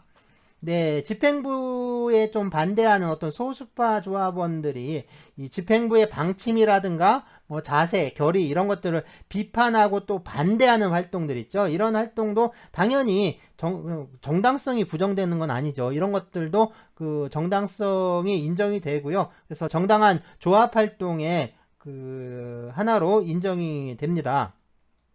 그런데 이제 문제는 그거죠. 이제 노동조합에 가입하지 않은 그 노동자들이 있죠. 미조직 노동자들이 어떤 집단적인 행위를 하는 경우, 그래서 어떤 쟁의단을 결정하거나 또는 뭐 이제 그 쟁의단에 의한 활동, 이런 것들 역시 이런 행위들 있죠. 그래서 미조직 노동자들의 이런 집단적인 행위도 조합원들이 노동조합의 결정이나 지시를 또는 뭐 승인을 받아서 그리고 활동하는 거, 그것에 준해서 그 활동의 정당성 여부를 좀 정해야 합니다. 그러니까 미조직 노동자라고 해서 꼭 이게 조합원이 아니기 때문에 조합 활동을 할 수 없다, 단체 활동을 할 수 없다라고 할 수는 없는 겁니다. 왜냐하면 헌법상 단결권의 주체이기 때문에 그 단결에 기해서 행위를 할 수 있습니다. 또한 뭐 결사의 자유에 의해서 보호받는 행위들이기 때문에 이 조합 활동에 준해서 집단적 행위를 평가하고 판단해야 합니다. 노동조합의 이제 목적과 관련된 그 정당성 판단인데요. 이 문제는 결국에 이제 노동자의 조합 활동이 이게 정당성을 가지려면 노동 조건의 유지 개선이라든가 또는 이 단결의 유지 강화를 그 목적으로 해야 합니다. 자, 그래서 사용자를 상대로 해서 이 노동 조건을 개선하기 위한 그런 조합 활동은 그 목적의 정당성이 인정이 되는데요. 뭐 이제 그렇다고 해서 사용자를 상대로 하는 활동이라고 해서 뭐 예를 들자면 뭐 이제 경영에 그 이제 간섭하는, 그러니까 이제 노동 조건의 유지 개선과 전혀 관계 없는 것을 목적으로 하는 행위라면, 그런 활동이라면 정당성이 인정되기 어렵겠죠. 다른 한편으로 이 뭐 이제 그런 경우 있잖아요. 뭐 보육원이나 양로원을 방문하는 거, 그런 어떤 이 봉사 활동을 한다거나 아니면 뭐 산악회, 뭐 연극반 또는 뭐 이제 조기 축구회 뭐 이런 것들을 운영하는 거. 자, 이런 것들 어떻게 보면 좀 사회적이고 문화적인 조합 활동인데, 이런 것들은 노동 조건의 유지 개선이라는 측면에서 보자면 전혀 관련이 없는 거잖아요. 전혀 관련이 없지만 단결의 유지 강화에 좀 기여하는 그런 성질을 갖고 있다면, 그런 성질을 갖고 있는 이상 이것은 그 목적의 조합 활동의 목적의 그 정당성이 인정된다라고 볼 수가 있습니다. 네, 하지만 이게 어떤 단순히 그 특정 정당이나 뭐 이제 정권을 지지하거나 또는 뭐 이제 반대하는 그런 조합 활동은 이거는 목적의 정당성이 인정되지는 않아요. 그래서 그 단순한 정치 활동의 경우에는 이게 이제 목적이 정당하다라고 하기는 좀 어렵고요. 다만 이제 문제가, 그러니까 이게 이제 정치 활동의 자유라는 측면에선 문제가 되지 않지만, 이게 이제 사용자와의 어떤 사용자의 노무지휘권이나 아니면 시설 관리권과의 충돌이란 측면에서 봤을 때 이게 문제가 되는 경우가 있는데, 그런 측면에서 봤을 때 그 어떤 목적의 정당성이 좀 인정되기 어렵다라는 겁니다. 하지만 이 노동 조건이라든가 이 노동자의 지위에 뭐 중대한 영향을 미치는 그런 입법이라든가 행정 조치를 좀 촉구하는 거, 그다음에 또 그러한 어떤 것들에 대해서 반대하기 위한 활동은 당연히 목적의 정당성이 인정이 됩니다. 근무 시간 중에 이 조합 활동을 하려면 원칙적으로는 이 사용자의 승낙이 있어야 하는데요. 또는 뭐 이제 사용자의 승낙에 가름할 수 있는 뭐 단체 협약이라든가 뭐 아니면 그런 노동 관행, 경영 관행이 있어야만 이 정당성이 인정될 수 있습니다. 자, 노동자는요, 이 노동 계약의 취지에 따라서 그 노동을 제공할 의무를 가지고요. 그 다음에 사용자는 노동 계약상 그 노동 제공의 어떤 종류라든가 종류, 장소, 뭐 시간, 이런 뭐 구체적인 방법이나 태양을 정하고요. 그 다음에 노무 제공을 지휘 명령할 수 있는 어떤 그 지시권 또는 지휘 명령권이라는 그런 권능을 가지고 있는데, 이러한 사용자의 승낙 없이 근무 시간 중에 조합 활동을 하는 것은 원칙적으로 그 노동자의 그 노무 제공 의무에 반하거나 또는 사용자의 지휘 명령권을 침해하는 것이 될 수가 있습니다. 네, 이제 보면 그 리본을 착용한다거나 뭐 머리띠를 두른다거나 이런 어떤 그 단체복을 착용하는 그런 그 행위들을 할 수가 있는데, 이 노동자가 이 사용자의 승낙 없이 뭐 리본이나 머리띠, 조끼, 그 다음에 어떤 단체복 등을 착용하고 근무했다라고 해서 그 자체가 이 노무 제공 의무, 그러니까 노동력을 제공할 의무, 특히 이 노동계약상 요청되는 그 노동을 성실히 이행할 의무, 그러니까 성실 노동 의무에 어긋난다, 그런 이유를 들어서 이게 정당성을 부정할 수 있는 것은 아닙니다. 그러니까 어떤 이 성실 노동 의무에 따라 요청되는 노동의 내용이 뭐냐, 그리고 그 행위 태양이 어떻게 되느냐는 그 기업의 업종이라든가 노동자의 직무 내용, 그 다음에 뭐 직장의 양상 이런 것에 따라 다를 수 있기 때문에 이것을 일률적으로 이게 불법이고 정당성이 없다라고 할 수는 없습니다. 그래서 리본을 같은 것을 착용하는 것도요, 뭐 기업의 업종이라든가 노동자의 직무 내용, 뭐 직장의 양상, 그 다음에 리본 등을 착용하는 어떤 태양, 그러니까 형상이라든가 문헌이라든가 착용의 방법 이런 것 등을 이제 그런 이제 구체적인 사정을 고려해서 이 성실 의무를 이행하는 뭐 정신적 육체적 활동에 뭐 지장이 없고 사용자의 업무에 지장을 미칠 우려가 없는 경우에는 역시 이것도 정당한 조합 활동으로 보아야 합니다. 그러니까 뭐 이제 예를 들자면 이제 이런 경우도 있는데, 병원에 근무하는 그런 조합원들이 위생복 위에 구호가 적힌 주황색 셔츠를 근무 중에도 착용을 하는 거, 이런 것들은 이 병원의 환자들에게 불안감을 주는 등 어떤 병원 내 정숙과 안정을 해치는 그런 행위를 좀 계속하는 거, 이런 것들은 좀 정당성이 인정되지 않는다라는 판례가 있습니다. 좀 오래된 예전 판례이긴 해요.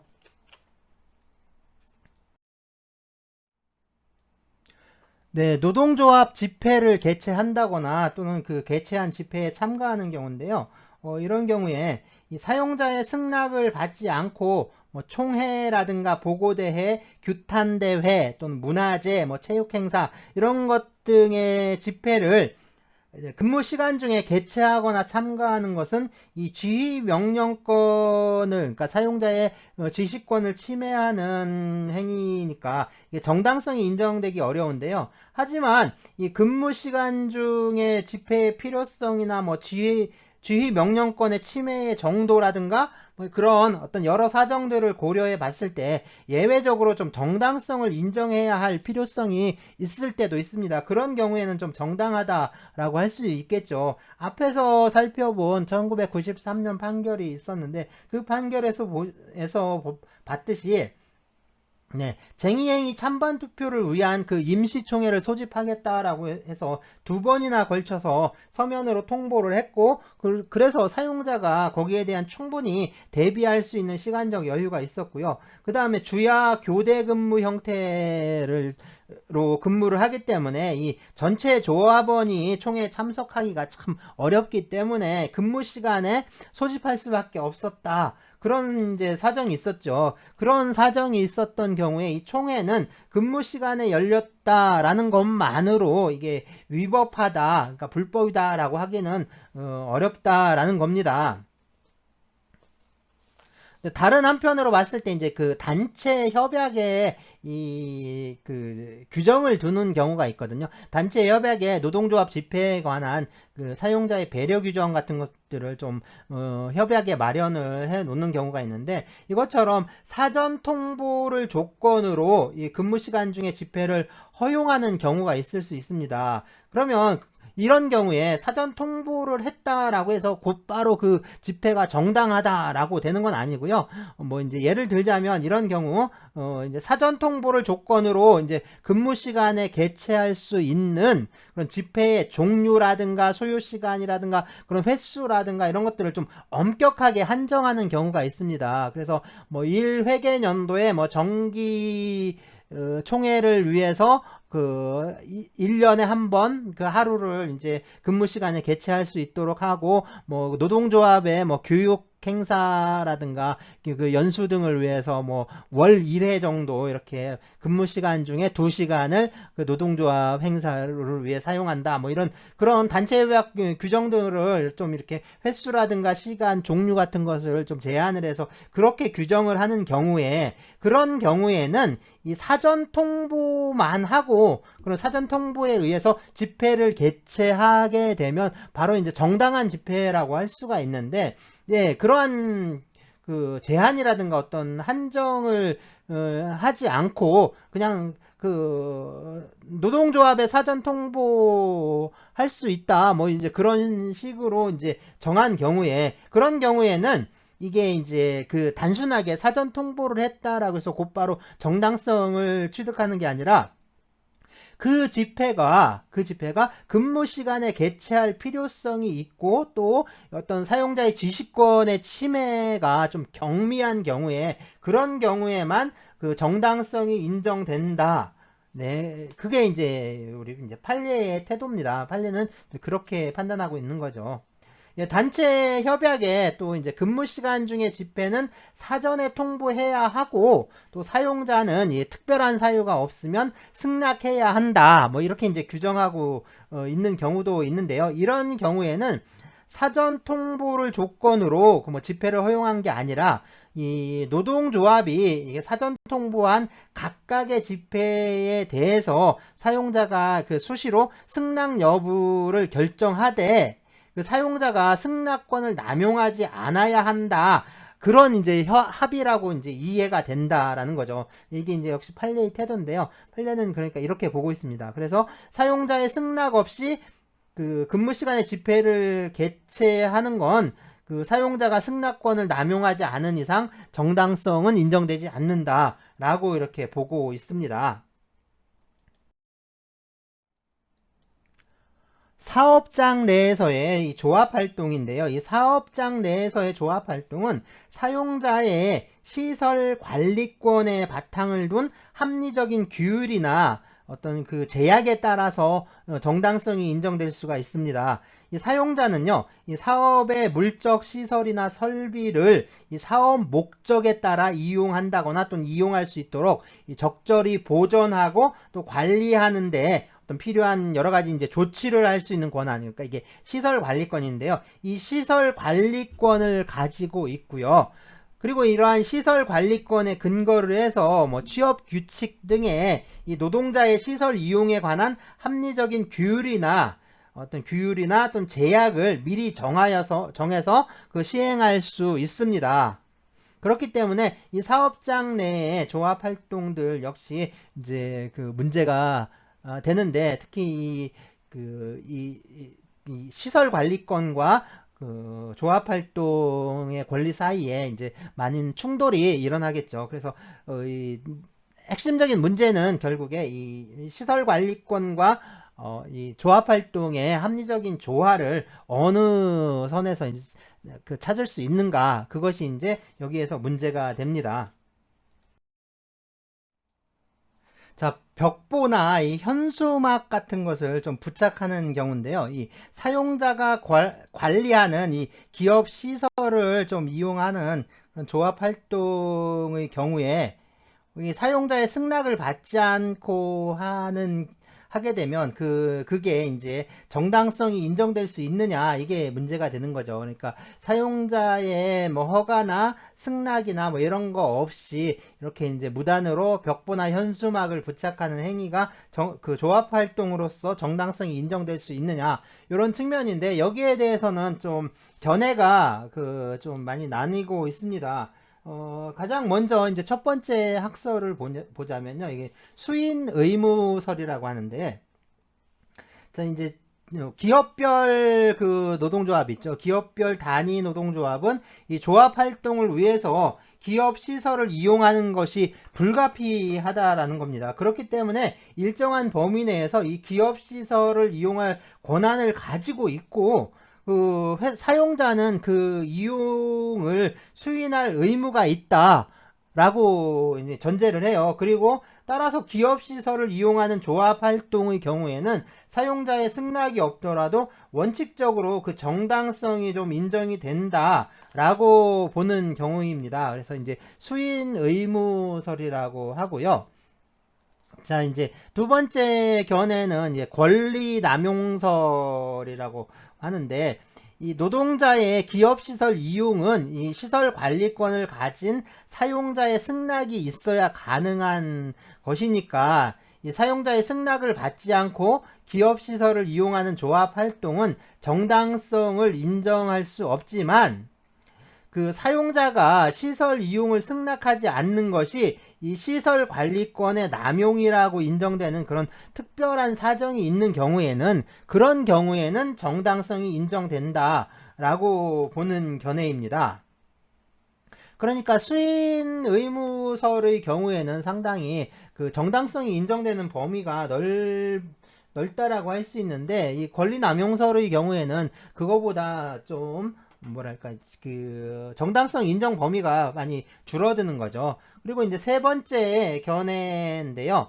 이 기업 시설에 대해서 사용자가 시설 관리권을 가지고 있으니까 이 조합 활동을 위한 그 기업 시설의 이용의 필요성이 크다고 해서 노동조합이 당연히 또 이용 권한을 가진다거나 뭐 사용자가 수인 의무를 부담한다라고 좀 보기는 어렵다라는 겁니다. 그래서 사용자의 승낙을 받지 않고 기업 시설을 이용하는 그런 조합 활동은 정당성을 인정할 수는 없지만, 이게 이제 기업 시설을 이용하는 조합 활동의 필요성이 있고 또 그 활동 때문에 뭐 업무 운영이라든가 시설 관리상의 어떤 실질적인 지장을 초래하지 않는 경우에는, 그렇다고 그런 경우에는 이제 승낙을 받지 않았다라고 해서 뭐 이제 그 승낙을 받지 않았다라는 그런 어떤 결함이 이제 치유가 된다라는 거예요. 그래서 이게 위법성이 조각된다라고 하는데, 그래서 이제 그 위법성이 조각되기 때문에 이런 경우에는 정당성이 인정된다라고 보는 견해입니다. 이게 이제 실질적 지장설이라고도 하는데요. 이렇게 이제 세 번째 견해까지 있습니다. 이 세 번째 견해는 사실상 어떤 좀 절충설적인 측면이 있죠. 자, 그렇다면 이 사용자의 승낙을 받지 않고 기업 시설에, 그러니까 사업장 벽에다 벽보, 뭐 대자보 이런 걸 부착하는 경우라도 이 부착된 장소라든가 또 이제 시설의 성질, 그래서 이제 이게 뭐 거의 이제 건물이 미술 작품 형태인데 거기에다 붙이는 건 또 문제가 있겠죠. 그래서 미관이 문제가 되느냐, 또 부착의 범위라든가 벽보의 형상, 뭐 이제 혐오감을 야기하는지 뭐 이런 것들도 있고, 그 문헌들 있죠. 그래서 거기에 사용된 문구들, 그래서 이렇게 뭐 인신 공격이라든가 뭐 비방을 사용했다라든가 이런 문제들이 있고, 또 매수라든가 매수 그죠? 이제 이게 좀 그 한두 장도 아니고 아주 그냥 한 100장 뭐 이렇게 쫙 붙여 놓는다거나 그런 경우 있고, 그다음에 그 아주 이제 첨부한 방법도 또 문제인데, 이게 아주 난잡하고 밀접하게 붙여 있는지 아니면 이게 뒤에다가 이제 본드 칠해 가지고 막 덕지덕지 붙여 놓으면 원상 회복하는 게 또 어렵잖아요. 뭐 그렇게 했는지, 이런 것들, 이런 여러 가지 사정들을 좀 살펴서 이 조합 활동의 필요성이 있고, 또 그 활동 때문에 뭐 이 예를 들자면 뭐 이제 그 회의실로서의 어떤 체제를 상실하게 하거나 아니면 뭐 채광을 현재 악화시킨다거나 그런 것처럼 어떤 업무 운영이나 이 시설 관리상의 실질적인 지장이 초래되지 않는 경우, 그런 게 않는 경우에는 그냥 정당성을 인정해야 한다라고 이제 많이 보고 있습니다. 예, 사용자가 이제 그런 경우들 있죠. 뭐 학교도 마찬가지인데, 학교에서도 마찬가지죠. 그래서 어쨌든 사용자가 그 시설 관리권에 근거해서 취업 규칙으로 이 벽보라든가 이런 것들의 어떤 기업 시설 부착에 대해서 규율하거나 또 제약을 설정하는 경우가 있는데요. 예컨대 뭐 일정한 조건을 갖추어야 벽보 등의 이제 부착을 허용한다거나, 이 벽보 등의 부착에 대해서 사전 허가를 받도록 하되 일정한 조건을 갖추면 허가한다. 뭐 그런 이제 규정이 여기에 해당합니다. 그래서 사용자가 벽보 등의 부착에 대해서 합리적인 규율이나 뭐 제약을 설정한 때, 그때는 이 벽보 등의 부착은 이러한 그 규율에 따라야 정당성이 인정되는데요. 문제는 이 사용자가 정한 규율이라든가 뭐 제약, 그러니까 이제 구체적으로는 이 벽보 등의 부착의 허용, 허가 조건, 뭐 이런 것들이 정말 합리적인가, 이게 합리적인가, 뭐 이제 거기에 이제 문제가 있는 거죠.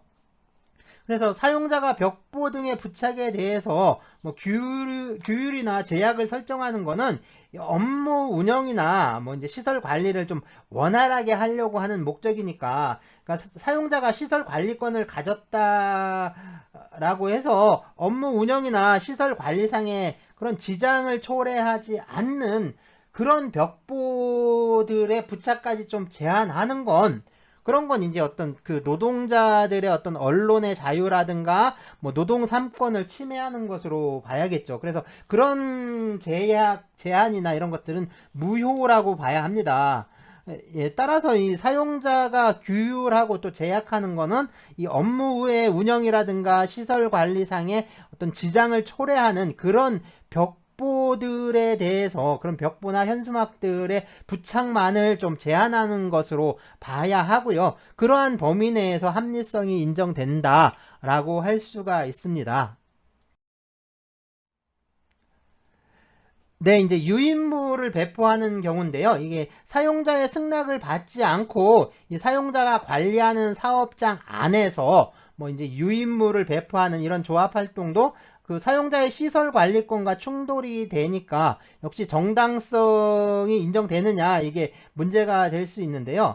이게 유인물 배포는 좀 벽보 부착하는 것과 달리 시설 이용이, 그 시설을 이용하는 게 좀 일시적이잖아요. 그래서 이게 시설 관리권과의 충돌 정도가 좀 많이 약한데, 그래서 이제 직장 질서와의 충돌이 더 중요하다라고 할 수가 있습니다.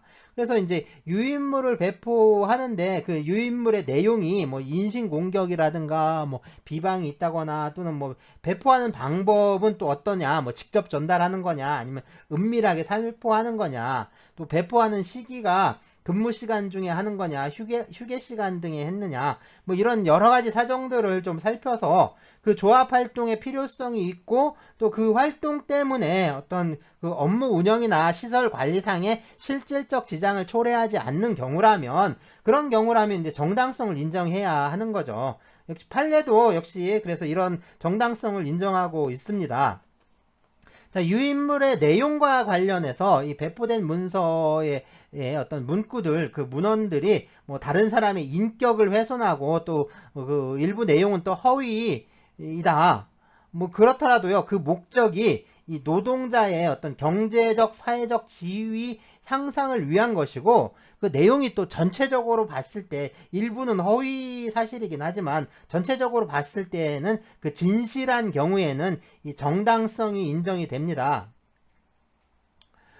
네, 근데요, 이게 뭐 이제 예를 들자면 유인물을 이 노동자들에게 직접 전달하지 않고 이 공장 구내에 좀 은밀하게 뿌리는 방법으로, 이렇게 쭉 뿌리는 방법으로 배포하는 거는, 이게 이제 배포 시기가 노동조합의 대의원 선거운동 기간이었다 하더라도 이게 이제 사용자의 시설 관리권을 침해하고 또 직장 질서를 문란케 하는 그 위험성이 크기 때문에, 이런 어떤 방법적인 측면에서 이건 정당성이 인정되지 않는다라고 또 판례가 보고 있습니다.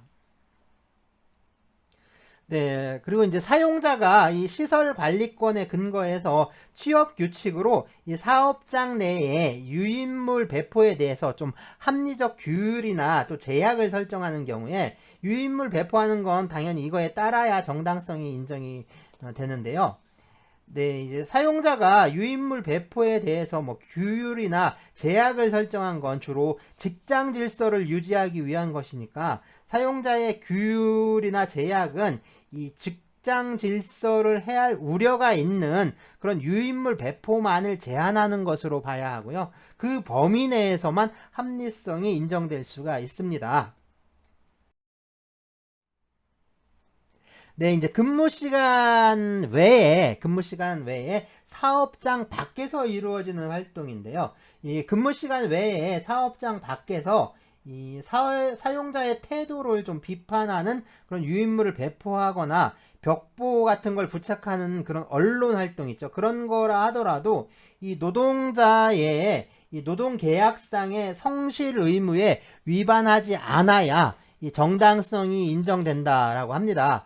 이 노동자가 이 노동계약상의 의무는 그 그 주된 의무는 결국에 노동력을 제공하는 의무인데요. 이 노동력 제공 의무에 더해서 이 노동계약의 부수적 의무로서 뭐 이제 비밀 유지 의무나 뭐 비밀 유지 의무나 뭐 경업 금지 의무, 그리고 어떤 성실 의무, 이런 것들이 있는데, 또 충실 의무라고도 해요. 충실 의무라고도 하는데, 이런 성실 의무, 충실 의무는 이 사용자의 이익을 부당하게 침해하지 않을 의무가 포함이 됩니다. 그래서 이러한 의무는 근무 시간 외에 또는 사업장 밖에서의 조합 활동에도 미칠 수 있다라는 게 이제 판례의 태도인데요. 문제는 그래서 이 성실 의무에 위반했느냐, 이것을 또 어떻게 좀 구체적으로 어떻게 판단해야 하는가라는 겁니다. 그래서 이 노동자가 뭐 어떤 그 일반 시민들에게 배포하는 그런 그 유인물에 나오는 어떤 비판적인 내용이 어떤 사용자의 경영 전반에 관한 방침이나 뭐 인사 노무 방침에 대한 것일 경우에 그건 전체로서 진실한 것이면 그게 이제 성실 의무 위반이 아니고 정당한 조합 활동으로 인정이 돼요.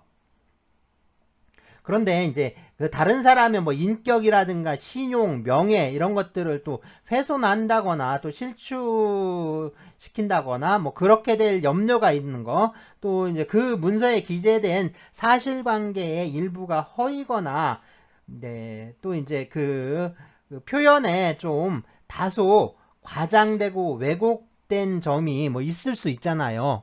그렇게 이제 그런 경우가 있을 수 있는데, 그런 게 일부 있다 하더라도 이 전체적인 내용으로 봤을 때, 문서의 내용을 이렇게 전체적으로 봤을 때 진실한 경우가 역시 그거에 해당합니다. 그러니까 진실한 경우에는 정당한 조합 활동으로 인정이 될 수 있는 거죠. 하지만 이 비판의 내용이 뭐 사용자나 관리자에 대한 어떤 인신 공격이라든가 뭐 비방을 하는 경우에는, 이런 경우에는 그 내용의 진실 여부와 관계없이, 이게 또 평상시냐 뭐 쟁의시냐 뭐 이거 관계없이 이런 경우에는 좀 성실 의무에 위반한 것으로 해석이 돼서 정당성이 인정되지가 않습니다. 뭐 예를 들자면 사실을 왜곡을 해서 명예를 훼손하고 그 사용자에 대한 어떤 노동자들의 적개심을 유발해서 직장 질서를 뭐 문란케 할 위험성이 있는 그런 경우, 그 다음에 경영진이라든가 뭐 관리자의 명예를 손상시키는 그런 인신 공격적이고 사생활에 관한 그런 내용을 담고 있는 경우, 그 다음에 뭐 노동조건의 개선이라는 노동조합의 업무를 위한 활동과 관련된 것인데, 관련돼 있긴 한데 좀 과격하고 불순한 문구를 사용해서 인신공격을 하는 경우, 뭐 이런 경우에는 이게 이제 좀 뭐랄까 정당성이 인정되지 않는다라고 합니다. 네, 대부분 이런 관련 사례들이 지금 그 예를 든 사례들이 이 90년대 초반에 판결들이기 때문에요. 이게 이제 지금은 그러니까 90년대 초반만 하더라도 상당히 그 어떤 그 정부라든가 이 사용자라든가 전체적으로 봤을 때 상당히 노동운동 그 노동 진영이 노동조합 측이 상당히 위축돼 있는 상태였기 때문에 요거는 좀 판례를 볼 때 그러니까 주의해서 봐야 할 측면이 그런 점들이 있습니다. 그래서 그 법원에서도 상당히 좀 사용자라든가 그 경영진을 많이 고려하는, 그러니까 노동법적인 법리를 제대로 적용하기보다는 상당히 이제 어떤 그 민사적인 시민법적 원리에 따라서 판결하는 경우들이 많았어요. 그렇기 때문에 그 예전 판결들은 좀 주의해서 살펴보아야 합니다. 네, 이 노동조합에 관한 그 내용이 좀 남아있기는 한데요. 그래서 이 노동조합의 재산 관리라든가 또는 이제 노동조합의 해산 또는 뭐 조직 변경, 특히 조직 변경 같은 경우에는 좀 상당히 중요한 문제이긴 한데요. 하지만 이 노동조합 수업은 여기서 좀 정리를 하기로 하고요. 그리고 이제 다음 수업이죠. 그래서 10주차, 그러니까 5월에는 이 단체 교섭과 그리고 이제 단체 협약에 대해서 좀 살펴보기로 하겠습니다.